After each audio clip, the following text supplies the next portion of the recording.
నేను చిల్కల శ్రీనివాస్ యాదవ్ మాట్లాడుతున్నాను. బీసీ సంక్షేమానికి రాష్ట్ర ప్రధాన కార్యదర్శిగా ఉన్నాను. యాదవ్ సంఘానికి జాతీయ ఉపాధ్యక్షుడిగా ఉన్నాను. దాదాపు కొన్ని సంవత్సరాలలో బీసీలో జరుగుతున్నటువంటి అన్యాయం మీద ఎన్నో ఉద్యమాలుగా ఎన్నో పోరాటాలుగా చేస్తున్నాను. స్వతంత్రం వచ్చిన దాదాపుగా 77 సంవత్సరాలు అయినా కానీ బీసీలో జరుగుతున్నటువంటి అన్యాయం చాలా తీవ్రతరంగా ఉంది.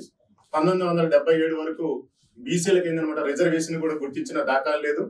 అప్పటి నుంచి ఇప్పటి వరకు కూడా పెత్తందారి వర్గాల వారు ఎంతో ప్రాబ్లంలు గురి చేస్తున్నారు. ఒకప్పుడు ఏందనమాట బానిసలుగా ఉన్నటువంటి వాళ్ళం స్వతంత్రం వచ్చిన తర్వాత అయినా సరే రిజర్వేషన్లు వస్తాయి, మనకి అవకాశం వస్తాయని చెప్పి ఎంతగానో కలలు కన్నా కానీ తెలంగాణ ఉద్యమం పెద్ద ఎత్తున లేచినా కానీ తెలంగాణలో కూడా బీసీలకు అంత అన్యాయం జరిగింది. ఇప్పుడు కూడా జరుగుతూనే ఉంది. దాదాపుగా స్వతంత్రం వచ్చి ఇన్ని సంవత్సరాలు 77 సంవత్సరాలు అయినా 17 సార్లు అయిందనమాట ఎలక్షన్లు జరిగినా కానీ ఈ 17 సార్లలో బీసీలు అయినటువంటి ఎమ్మెల్యే స్థానాలు ఎంతో ఒక్కసారి అయితే చాలా బాధాకరంగా ఉంది. దాదాపుగా 1733 సార్లు ఏందనమాట అసెంబ్లీ స్థానాలు ఉన్నా కానీ 17 సార్లు ఎలక్షన్లు జరిగినా కానీ బీసీలకు చాలా అన్యాయం జరిగింది. కొన్ని వర్గాల వారికి మాత్రమే ఈ విధమైనటువంటి ప్రాబ్లం ఉంది. వీటన్నిటిని కూడా వివరిస్తూ మా అన్న తీర్మార్ మల్లన్న బీసీల కోసం పోరాడుతున్నటువంటి బహుజనవాది, బహుజన బిడ్డ, ఇలాంటి మహోన్నతమైనటువంటి వ్యక్తి బీసీలో జరుగుతున్న అన్యాయాన్ని తీవ్రంగా ప్రతిఘటిస్తున్నాడు. బీసీలకి ఫలాని వాళ్ళారా, యాదవ్స్లారా, గౌడ్స్లారా, ముదిరాజులారా, పద్మశాలారా మీకు ఈ విధంగా జరుగుతుంది, మీకు అన్యాయం జరుగుతుంది అని అంటూ ప్రతి విషయాన్ని తెలియనటువంటి ప్రతి విషయాన్ని కూడా క్షుణ్ణంగా తెలియజేస్తూ సమాజంలో చైతన్యం చేస్తున్నటువంటి స్ఫూర్తి ప్రదాత, బీసీ స్ఫూర్తి ప్రదాత, చైతన్యవంతుడు ఈ విధంగా జరుగుతున్నటువంటి విషయాల మీద ఎంతో ఎంతో బలోపేతం చేయాలి, జాతిని జాగృతం చేయాలనే ఉద్దేశంతో వస్తున్నటువంటి విషయంలో తీర్మార్ మల్లన్న గారికి ఏందనమాట కాంగ్రెస్ దాంట్లో కూడా కొంత అవమానం జరిగింది.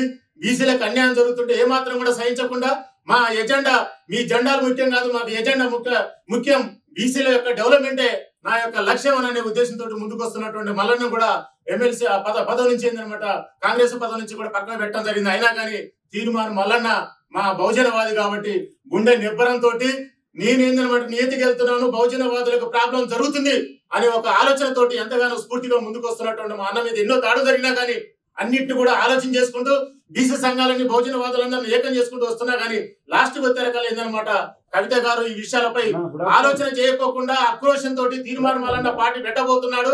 ముందు రోజుల్లో ఏంటంటే నాకు ప్రాబ్లం జరుగుతుంది, బీసీ వాదులందరూ కూడా ఏంటన్నమాట అటువైపు వెళ్ళిపోతున్నారనే ఆలోచనతోటి ఆమె రకరకాలైనటువంటి ఆలోచన చేసేసి కొన్ని రకాలైనటువంటి సంఘాలను దగ్గర పిలిపించుకొని ఏదో మద్దతుగా ప్రకటిస్తూ ఏందనమాట తీర్మార్ మల్లన్న మీద దాడిగా ముందు ఆలోచనతో ఉన్నటువంటి వ్యక్తి. తీర్మార్ మల్లన్న అన్నది ఏంటిది, దాన్ని మీరంతా ప్రతిఘటించాల్సినటువంటి అవసరం ఏంది? న్యాయ వ్యవస్థలు ఎన్నో ఉన్నాయి, మీరేందనమాట ప్రెస్ క్లబ్లు ఉన్నాయి, ఏదైనా న్యూస్ ఉన్నది, మీరేందనమాట వాటి ద్వారా పోయి మీరు ప్రెస్ ద్వారా పోయి మీరు ఆ విషయాన్ని ఖండించవలసినటువంటి అవసరం ఉంది. తీర్మార్ మల్లన్న ఏదో అన్నాడనే ఉద్దేశంతో మీరు ఏందనమాట ఆఫీస్ మీదకి వచ్చేసి ప్రాబ్లం గురి చేయడం ఎంతవరకు సమంజసం అనే ఒక బీసీ బిడ్డగా నేను తెలియజేస్తున్నాను. ఎందుకంటే లాండ్ ఆర్డర్ ప్రాబ్లం జరుగుతుందని మీకు తెలియదా? మీ నాన్నగారు దాదాపుగా 10 సంవత్సరాల సంది పరిపాలన కొనసాగించాడంత ముందు ఏం చేశాడు బీసీలకైనా ఒక్కసారి నేను అడుగుతున్నాను. దాదాపుగా 33 ఉన్నటువంటి రిజర్వేషన్ ని 23% తగ్గించింది మీ ద్వారా. నువ్వు ఆ పార్టీలో లేవా? ఎంతవరకు అన్యాయం జరిగింది?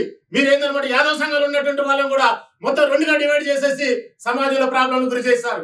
ఇప్పటి వరకు కూడా ప్రాబ్లం గురి చేస్తున్నారు. మీ జనాభా శాతం ఎంత మీరు ఒక్కసారి మీరు ఆలోచన చేయండి. మీరేంటంటే ఆధిపత్య వర్గాలాగా మీ యొక్క పెద్దందారి తరాన్ని దొరతరాన్ని ఇంకా పోనీయకోకుండా మీరు అన్యాయాన్ని గురి చేస్తున్నారు. ఇది అయినటువంటి పద్ధతి కాదు. మా అన్న ఈ విషయమైనటువంటి ఈ స్ఫూర్తి విషయాలన్నీ ప్రజలు జరుగుతున్నటువంటి బహుజనవాదులో జరుగుతున్నటువంటి విషయాల మీద ఎంతగానో ప్రతిఘటిస్తూ చైతన్యం నింపుతున్నటువంటి వ్యక్తి. క్యూ న్యూస్ మీద మీరు దాడి చేయడం అనేది సమంజసం కాదు.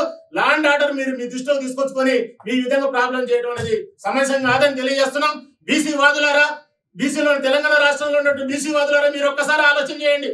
తెలంగాణలో ఉన్నటువంటి జనాభా శాతం ఎంత? దాదాపుగా 2,70,00,000 వరకు మనం ఉన్నాం. బహుజనవాదులందరం కలిస్తే 92% మనం ఉన్నాం. కేవలం ఏంటన్నమాట 7%, 88% ఉన్నటువంటి వాళ్ళు మన మీద ఇంకా పెత్తనం చెలాయిస్తున్నారు. మనం భారత రాజ్యాంగం రచించుకున్నాం. మహానుభావుడు అంబేద్కర్ గారు ఆలోచనతో రాసుకున్నటువంటి రాజ్యాంగంలో రిజర్వేషన్ అమలవుతున్నాయా? మనకి ఎంత అన్యాయం జరుగుతుంది మీరు ఒక్కసారి ఆలోచన చేయండి. ప్రస్తుతం ఉన్నటువంటి ప్రభుత్వం కూడా 42% రిజర్వేషన్ అని పెడుతున్నారు. ఇది స్థానిక ఎలక్షన్ వరకు చేసి మామ అనిపించేసి ఓట్లు వేయించుకొని గెలిపించుకోవడం కోసం, స్థానిక ఎలక్షన్లు గెలవడం కోసం ఏంటన్నమాట ఆలోచన చేస్తుంది తప్ప ఇది ఆర్డినెన్స్ జారీ కేంద్ర ప్రభుత్వం ఎంత కూడా అమలు చేసి మనకి న్యాయం జరగడానికి అవకాశం ఉందా? మీరు ఒక్కసారి ఆలోచించండి. ప్రభుత్వం తక్షణం ఆలోచన చేస్తే 243D ప్రకారం ఏందనమాట అవకాశం చేయడానికి అవకాశం ఉంది. కానీ మీకు 9 షెడ్యూల్ 9లో మీరు చేర్చడానికి మీకు ఆలోచన ఉందా? స్థానిక పరంగా చట్టపరంగా మీరు జీవోలు పాస్ చేయించడానికి మీ దగ్గర ఉందా? ఆ దమ్ము లేనట్టు మీరు స్థానిక ఎలక్షన్ దిగొద్దని కూడా మేము తెలియజేస్తున్నాను. ఏది ఏమైనా కవిత గారు మీరేందనమాట ఇంకొకసారి మీరు ఇలాంటి విషయాల జోలికి వచ్చి మా అన్న, మా బీసీ బిడ్డ, మా బీసీ ముద్దు బిడ్డ, మా బీసీ శక్తి ఇతను మీదకి మళ్ళీ ఇంకొకసారి మీరు వచ్చినట్లయితే ఖబర్దార్ బీసీ వ్యతిరేక శక్తులారా, ముందు రోజుల్లో మీరు ఆ మూల్యం చెల్లించుకోకుండా తప్పదు. మీరు ఏ విధంగా అయితే దాడులు చేస్తున్నారో ప్రతి దాడులో కూడా మేమంతా కూడా తెలంగాణ రాష్ట్రం అంతా కూడా మీరు ప్రతి దాడులు చేయడానికి అవకాశం ఉంది. మీరు ఈ విధానాన్ని మీరు తక్షణమే మారుకోవాలి. అంతేకాకుండా తెలంగాణలో ఉన్నటువంటి ప్రభుత్వం ఏం చేస్తుందని చెప్తున్నాను. రేవంత్ రెడ్డి గారు మీకు మాత్రం ఆలోచన లేదా? మీరు బీసీలను ఏంటంటే ఇండైరెక్ట్ గా ఆలోచన చేస్తున్నారు. ఏదో మీరు 40% రిజర్వేషన్ ఉద్దేశంతో మీరు ముందుకు వస్తున్నటువంటి విషయాన్ని మేము స్వాగతించాం. కానీ ఏంటంటే బీసీ బిడ్డ మీద ఈ విధమైనటువంటి దాడి చేస్తుంటే మేము ఏ మాత్రం కూడా ఆలోచన చేయకుండా ముందు రోజుల ప్రాబ్లంలు గురి చేస్తామని కూడా చెప్తున్నాం. లా అండ్ ఆర్డర్ మీ ఎంత పోలీస్ వ్యవస్థ మీ చేతులు ఉన్నా కానీ ఇప్పటి వరకు కూడా మీరు వాళ్ళ మీద కఠినమైనటువంటి చర్యలు తీసుకోలేదు. మీరు తక్షణం ఆలోచన చేయాలి. మా బీసీ బిడ్డ, మా బహుజనవాది, మా బహుజన స్ఫూర్తి దాత మా అన్న మీద మళ్ళీ ఒకసారి ఇలాంటి ప్రాబ్లం గురి చేస్తే మేము ఊరుకునేది లేదు. మా బీసీ బిడ్డలు ఎందరో, ఆర్ కృష్ణ లాంటి వారు, ఒట్టే జానయ్య లాంటి వారు, మా అన్న లాంటి వారు ఎందరో ఏందనమాట ఇలాంటి వాటి మీద పోరాటం చేస్తున్నారు. బీసీ బిడ్డల జోలికి వచ్చినా, బీసీల మీద వ్యతిరేకంగా విధానాలు ఫాలో అయినా ముందు రోజులు ఏంటంటే మూల్యం చెల్లించుకోక తప్పదని చెప్పి వార్నింగ్ ఇస్తున్నాను. నేను చిలకల శ్రీనివాస యాదవ్, మా టీం అంతా కూడా ఇక్కడికి రావడం జరిగింది. మా ఉపాధ్యక్షురాలు ఏంటంటే అవిశెట్టి లక్ష్మక్క గారు, అన్నపూర్ణ గారు, అదే విధంగా మా నాయకులందరూ కూడా రావడం జరిగింది. తమ్ముడు శేఖర్ గారు, మేమందరం కూడా ఇక్కడికి రావడం జరిగింది.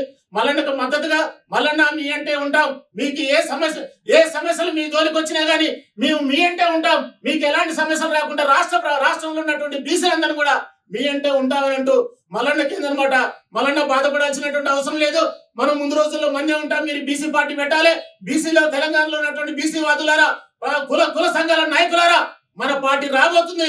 మన అన్నకి మద్దతు ఇవ్వాలి. మన పార్టీని గెలిపించుకోవాలి. బహుజనులు జరుగుతున్నటువంటి అన్యాయాన్ని మనం ధిక్కరించాలి. ముందు రోజుల్లో బీసీలే జరగాలి. బీసీలకే నాయకత్వం రావాలి. ఇన్ని సంవత్సరాలు ఎందుకు తెలంగాణ వచ్చినా కానీ, స్వతంత్రం వచ్చినా కానీ, 77 సంవత్సరాలు అయినా కానీ ఇప్పటి వరకు ఉప ముఖ్యమంత్రి పదవి కూడా లేకుండటం అనేది ఎంత బాధాకరమైనటువంటి విషయం. ఈ విషయాలపై స్పందించినటువంటి మన అన్న మీద ఈ విధంగా పెత్తందారి వర్గం దాడి చేయడం అనేది బాధాకరంగా ఉంది. మల్లన్న మీ ఎంట ఎప్పటికీ ఉంటాం, ఎప్పుడైనా మీ ఎంట ఉంటామని ప్రతిజ్ఞ చేస్తున్నాం. జై మల్లన్న.